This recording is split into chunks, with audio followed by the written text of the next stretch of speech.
Deuxième partie de l'Africa Newsroom. Nous sommes toujours en compagnie de Marc-Hervé Bécalé, maître de conférence à l'IUT de Troyes et à l'Université de Reims. Jean-François Kandji-Kombe, notre éditorialiste, Ibouba, journaliste politique, vient de nous rejoindre sur ce plateau. Merci et bienvenue. Merci Zara. Alors juste avant la pause, nous parlions donc de la nomination de Louise Mushikiwabo, rwandaise, ancienne ministre des Affaires étrangères, donc qui prend donc la tête de l'OIF. Et nous parlions juste avant la pause des intérêts de l'Afrique dans cette histoire finalement. Des intérêts de l'Afrique, et je pense que vous disiez que quid de l'influence française. Je crois qu'il nous appartient aujourd'hui de nous approprier la francophonie, la repenser. La repenser en ce sens que derrière la francophonie, il y a d'abord la langue française. Et on se rend compte que dans la promotion de cette langue, il y a quoi? Il y a pas seulement le fait qu'on va avoir 275 millions de personnes, de locuteurs français. Encore faut-il savoir ce que ces 275 millions de francophones en Afrique vont faire avec ça.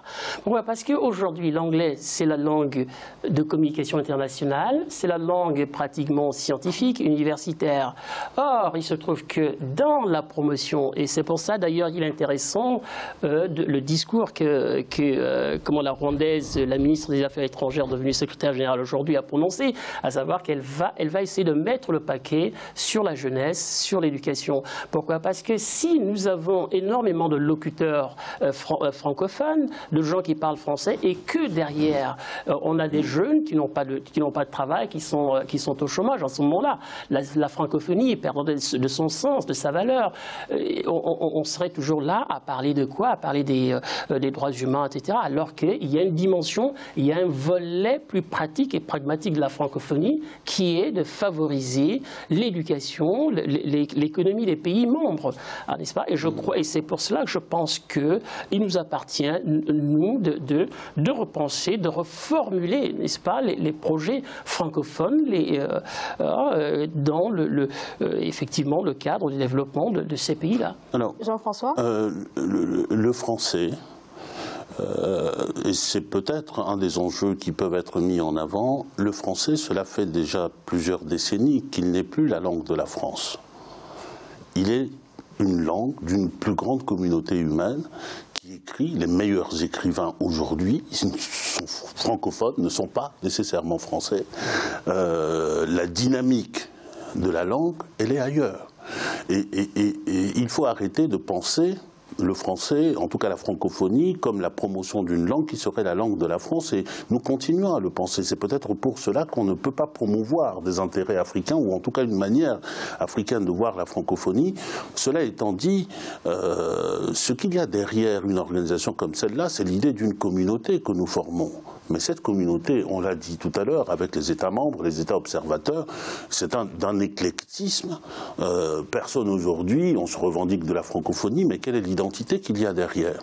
Si on enlève les valeurs que nous sommes en train d'évoquer et qui aujourd'hui sont mis un peu sous le tapis, qu'est-ce qui reste comme élément d'identité à part la langue? À ce moment-là, les États africains qui sont membres de l'Union africaine, qu'est-ce qui empêcherait qu'ils se mettent à promouvoir nos langues vernaculaires et nos langues africaines à l'égal du français? Pourquoi pas? Ibouba.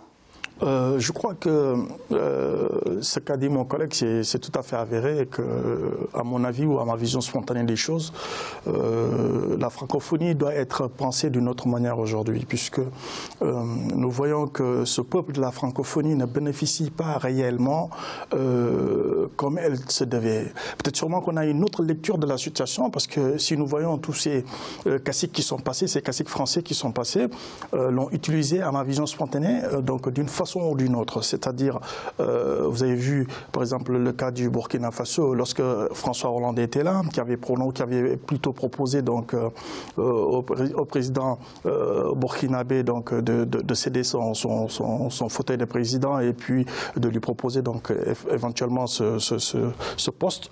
Nous avons vu, d'ailleurs, c'est en ce moment qu'a pu quand même mettre en valeur sa personnalité, celle qu'on parle aujourd'hui, aujourd'hui donc le ministre des Affaires étrangères donc du Rwanda, qui est allé sur les antennes de RFI et qui a dénoncé que c'était mal placé effectivement de la part de François Hollande aujourd'hui donc de parler de ces Africains qui sont toujours là et qui veulent se maintenir toujours au pouvoir.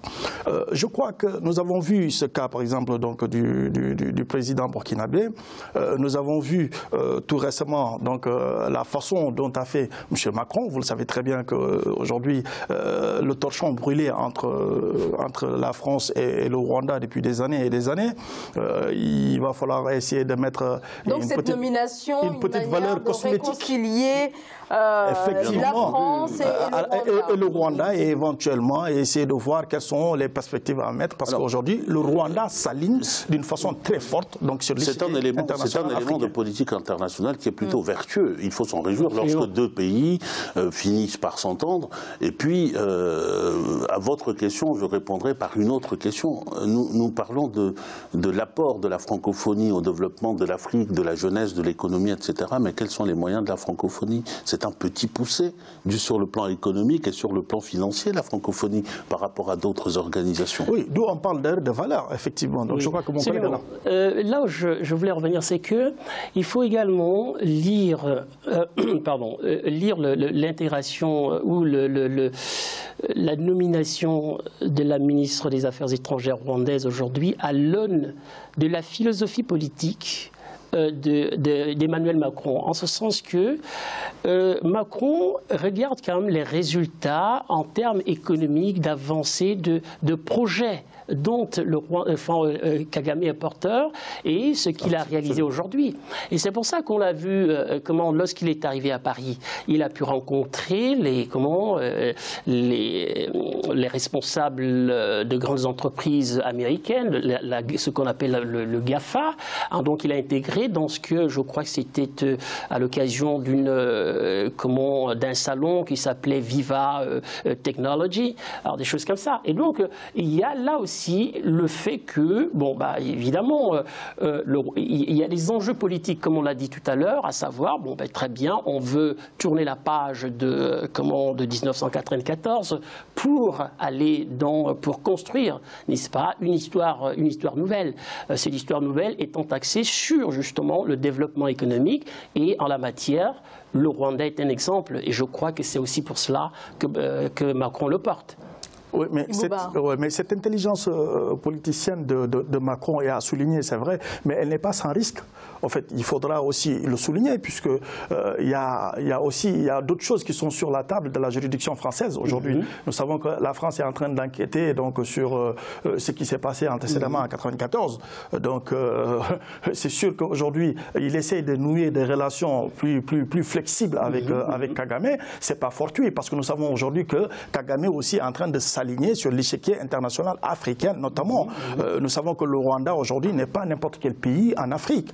Il est en train de nous montrer des exemples patents, d'où aujourd'hui, avoir le Rwanda dans la francophonie, je crois que c'est une aubaine pour la France. Alors il y a peut-être un élément qu'on a omis de signaler ici et qui est peut-être porteur d'un certain nombre d'espoirs en Afrique.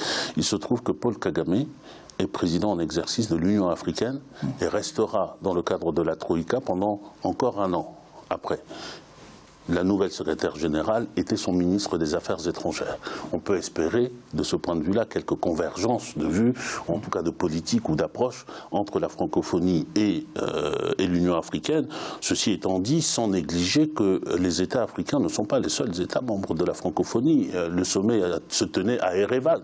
Oui. Donc nous avons d'autres pays qui ont aussi leur mot à dire et qui ont leur voix au chapitre. Mais je voulais signaler simplement cet élément-là pour dire qu'on peut avoir une convergence, il faut espérer que cela puisse se passer ainsi. Alors, dans les calculs politiques peut-être du président français Emmanuel Macron, aussi peut-être la volonté finalement de sortir la francophonie finalement de l'espace post-colonial de la France. Voilà, impossible de ne pas voir aussi cela. sortir de la France de l'espace post-colonial, oui. Bah, c'est d'ailleurs le terme qu'il utilise, c'est la francophonie de la reconquête, hein, donc de l'extension du domaine francophone classique. Hein, donc ça, c'est... je crois que c'est pas plus mauvais. Moi, je lisais qu'il y a par exemple la Louisiane, des pays comme ça qui veulent intégrer la francophonie. Bah oui. Alors, si ça peut apporter une force, une énergie supplémentaire, je dirais les choses comme ça, pourquoi pas.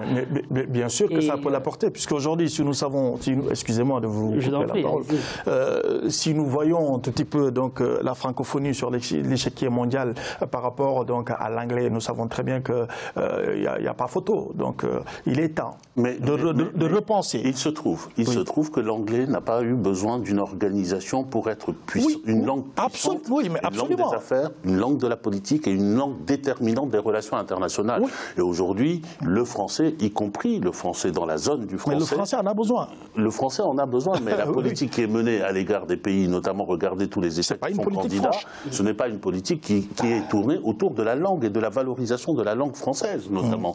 Et je ne sais pas... Mais ça, il faut changer les courants de pensée, peut-être, sans doute. C'est mon point de vue. Je ne peux pas parler de la francophonie et de la promotion de la langue française sans penser aussi, en tant qu'Africain, à nos langues. Je parle le français, mais je parle le sango. Je viens d'un pays où il y a une langue nationale. Ce que je peux ajouter par rapport à cela, c'est quoi? C'est que lorsque, tout à l'heure, je soulignais ou j'ai évoqué la nécessité de repenser la francophonie, je pensais effectivement aussi à la promotion des cultures locales. Absolument. C'est inscrit. Nous ne sommes pas des cultures locales.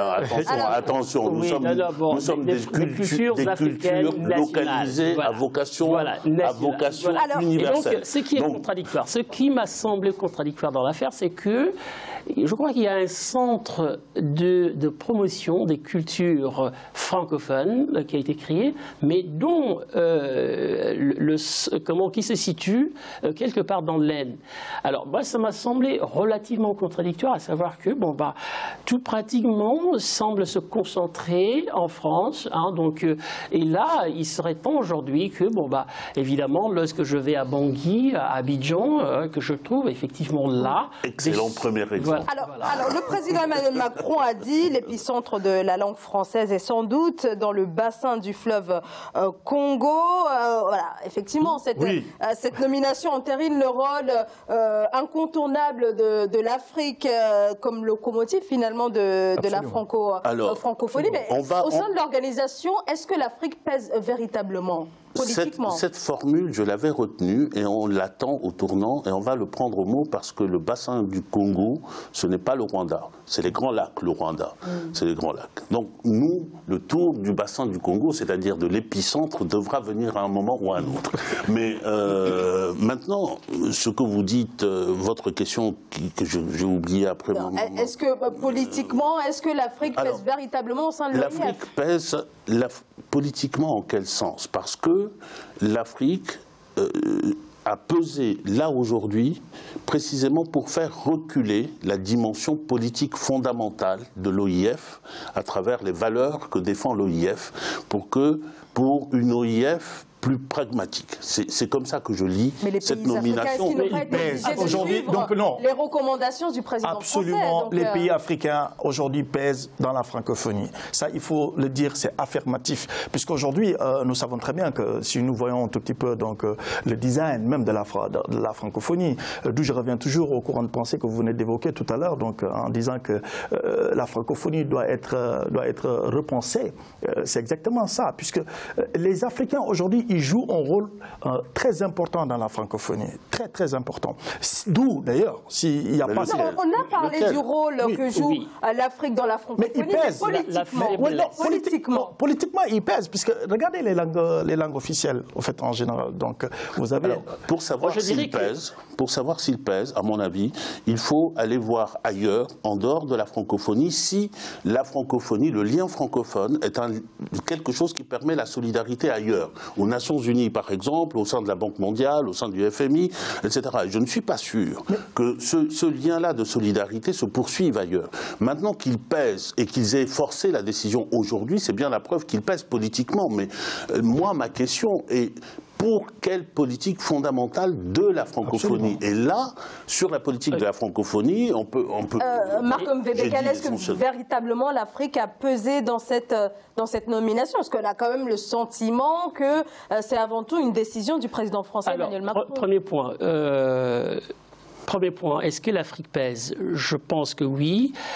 Elle pèse déjà par le nombre de locuteurs, le nombre de personnes qui parlent français. Alors, n'est-ce pas? Bon, on a beau le dire, la francophonie, c'est pas toujours la France, mais la francophonie, c'est la promotion, la préservation de la langue française. Bon, ça, on est d'accord là-dessus. Mais si on considère que la majorité de francophones se trouve en Afrique, à partir de là, mathématiquement, il y a un poids africain dans la francophonie. Absolument. Maintenant, en ce qui concerne la gestion politique et le jeu de nomination, etc., je pense, c'est ce que je disais tout à l'heure, à savoir qu'à partir de tout se joue au niveau des contributions financières. Et lorsque la France et le Canada mettent de l'argent, beaucoup d'argent dans la gestion, de la francophonie, c'est d'abord pour avoir une influence. On le voit aux États-Unis, dans la plupart des organismes internationaux, lorsque les États-Unis choisissent tel ou tel organisme, lorsqu'ils ont décidé de quitter l'UNESCO, etc., c'est parce que, évidemment, il y a derrière un élément. Juste pour terminer là-dessus, pour dire que dans tout organisme international, quel qu'il soit, il y a toujours, je crois, que ceux qui contribuent le plus, ont généralement une influence significative. C'est également le cas de la France dans la... Je partage cette conclusion-là. Le pouvoir dans la francophonie n'est pas nécessairement en Afrique, même s'il y a la majorité des locuteurs en Afrique. Le pouvoir de la langue française, c'est d'abord financier. On devrait se servir d'abord financier. Ensuite, le pouvoir sur la langue, sur l'évolution de la langue, c'est quoi? C'est l'Académie française. L'Académie française est ici en France. Il n'y a pas d'Académie de la francophonie pour enregistrer, par exemple, la magnifique manière d'écrire le français que Amadou Kourouma dans « Allah n'est pas obligé » ou dans ceci. Je veux dire que le dynamisme de la langue, il est en Afrique. Mais pour l'enregistrement qui détermine le pouvoir de la langue et sur la langue, tous ces éléments-là, ils sont ici. Et vous l'avez dit vous-même. On devrait se servir justement du nombre de locuteurs comme levier pour avoir une influence sur je crois que je ne suis pas trop d'accord avec mon voisin. Ça tombe très bien. Absolument. Mais vous savez, parler de poids politique ou parler donc de valeur même donc de cette langue qu'elle n'est pas en Afrique, je crois que c'est peut-être sûrement un peu caduc, excusez-moi du terme, puisque aujourd'hui, quand vous voyez la langue française, elle est beaucoup plus parlée en Afrique qu'ailleurs. Oui. Alors ça, c'est en fait, on l'a dit sur ce plateau. Elle est beaucoup plus parlée en Afrique. C'est vrai que financièrement, le poids français, il est très important. Mais aujourd'hui, la France, pour moi, ma vision spontanée des choses, je me répète toujours, c'est une petite fleur, la langue française qu'il faut arroser et qui est en train de grandir. Et donc, ça veut dire que là, maintenant, elle est en train de concurrencer les autres langues pour essayer de se faire sa place. Et une place noble. Parce qu'aujourd'hui, nous savons très bien, si nous faisons la différence entre le français et d'autres langues, il n'y a pas photo exactement. Donc aujourd'hui, qu'est-ce qu'il faudra faire? Il faudra revoir les politiques, reposer donc d'autres jalons qui seront plutôt émancipatrices pour avoir effectivement le développement de cette langue. Mais enfin, en fait, nous sommes d'accord. Le voisinage fait que nous partageons les mêmes opinions. Absolument. Et nous partageons tous les trois.